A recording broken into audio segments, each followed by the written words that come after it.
Bonjour et bienvenue à tous. Aujourd'hui, pour vous permettre de mieux comprendre les vidéos que nous réalisons sur la météo de la qualité de l'eau du robinet, nous allons voir comment est contrôlée la qualité de l'eau en France.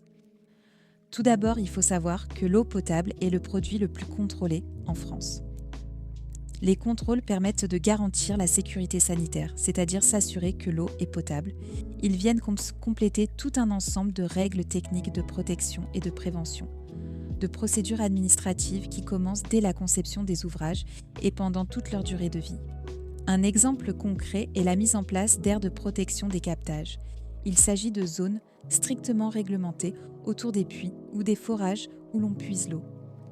Dans ces zones, des règles très strictes interdisent toute activité polluante, comme l'épandage de certains pesticides ou certaines activités industrielles, agissant ainsi comme un bouclier de prévention contre la contamination. Autre exemple, les autorités imposent une liste précise de matériaux autorisés pour tous les tuyaux, accessoires et réservoirs. C'est essentiel pour éviter que l'eau, même parfaitement traitée, ne se contamine au contact de substances toxiques, plomb, etc., lors de son transport jusqu'à votre robinet. Pour finir en dernier exemple, on peut aussi citer l'élaboration du plan de gestion de la sécurité sanitaire. C'est une démarche qui identifie tous les dangers potentiels et prévoit des actions concrètes pour les prévenir ou y remédier, assurant une gestion proactive des risques. Bref, nous aurons l'occasion de revenir sur ces différents points dans d'autres vidéos. Concernant les contrôles de la qualité de l'eau, il faut savoir que ces contrôles font l'objet d'un suivi permanent et rigoureux et sont basés sur une réglementation qui fixe des exigences de qualité et des procédures dans cas dépassement des exigences de qualité. Les exigences de qualité des contrôles se réfèrent à une réglementation qui est le Code de la santé publique et la Directive européenne 2020-2104. Concrètement, les contrôles sont des prélèvements d'eau qui sont réalisés à différents endroits du système d'alimentation en eau potable, puis qui sont analysés dans un laboratoire agréé indépendant.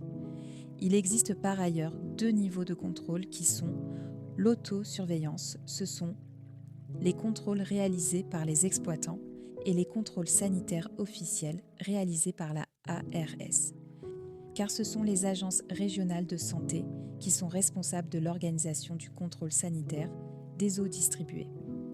Pour vous donner des chiffres, en France, il y a environ 330 000 prélèvements par an, ce qui représente environ 18 millions d'analyses. Les prélèvements sont réalisés à différents endroits du système d'alimentation en eau potable, c'est-à-dire la ressource, la production et la distribution.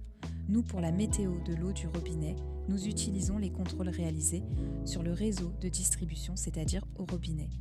Pour mieux visualiser tout cela, j'ai préparé ce schéma simple d'un système d'alimentation en eau potable. Globalement, votre réseau est alimenté par une ou plusieurs ressources. Cela peut être de l'eau de surface, comme celle des rivières, des fleuves ou des lacs, ou bien de l'eau souterraine, extraite de nappes phréatiques ou de sources naturelles.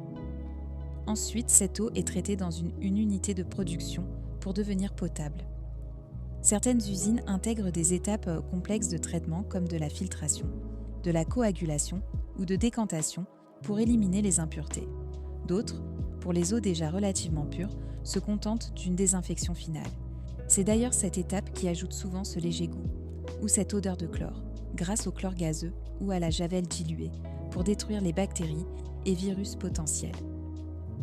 De là, des pompes acheminent l'eau vers un château d'eau qui maintient une pression constante dans le réseau et sert de réserve pour équilibrer les flux, faciliter les maintenances ou même alimenter les bornes d'incendie en cas d'urgence.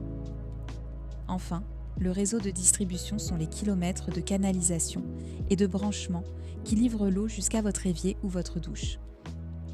Un réseau de distribution peut aller de quelques kilomètres à une dizaine de milliers de kilomètres en France.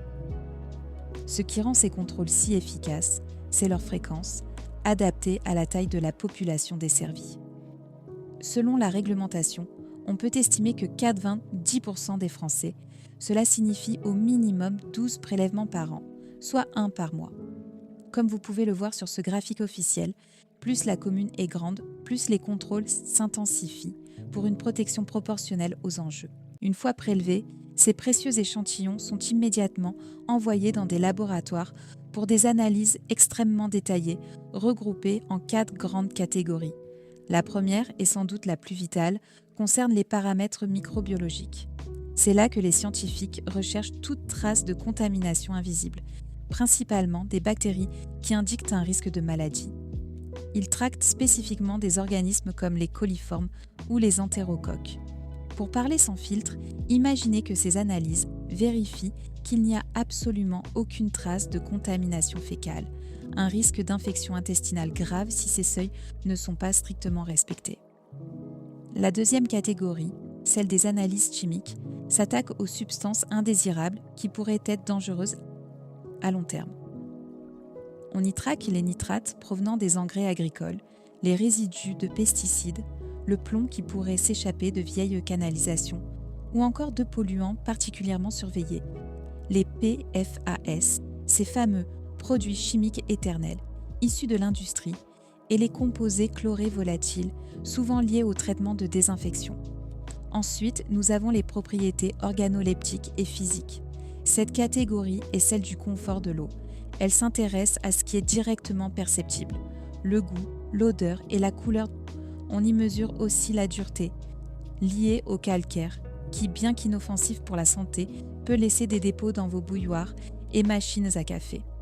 Enfin, la dernière catégorie vérifie la radioactivité, garantissant qu'il n'y a pas de traces anormales d'éléments naturels comme le radon ou le tritium. Ces 4 piliers couvrent absolument tout, de la sécurité sanitaire immédiate au confort quotidien. Pour s'assurer que l'eau est irréprochable, les laboratoires ne regardent pas seulement une ou 2 choses, mais un véritable panneau de contrôle comportant environ 50 paramètres différents. Ces paramètres ont tous des seuils réglementaires extrêmement stricts. Pour simplifier, imaginez 2 grandes catégories d'exigences. La première, ce sont les limites de conformité. Elles concernent une trentaine de critères qui sont directement liés à la santé publique, comme la présence de certaines bactéries, de virus ou le taux de nitrates et de pesticides. Ici, il n'y a pas de négociation possible. Un dépassement de ces limites est considéré comme un risque potentiel immédiat pour la santé. La deuxième catégorie, ce sont les seuils de référence. Ces 20 autres critères sont là pour garantir une qualité dite de confort et guider vers une eau optimale, la température, le pH, le goût. Un dépassement dans cette catégorie est rarement un danger vital, mais il peut signaler un problème technique. Nous, ce qu'on va regarder pour la météo de l'eau du robinet, ce sont les cas de dépassement de limites de conformité, c'est-à-dire qui comportent un risque pour la santé. Nous mettons l'accent sur les dépassements des limites de conformité, car ce sont eux qui nécessitent une alerte et signalent un vrai risque sanitaire pour le consommateur.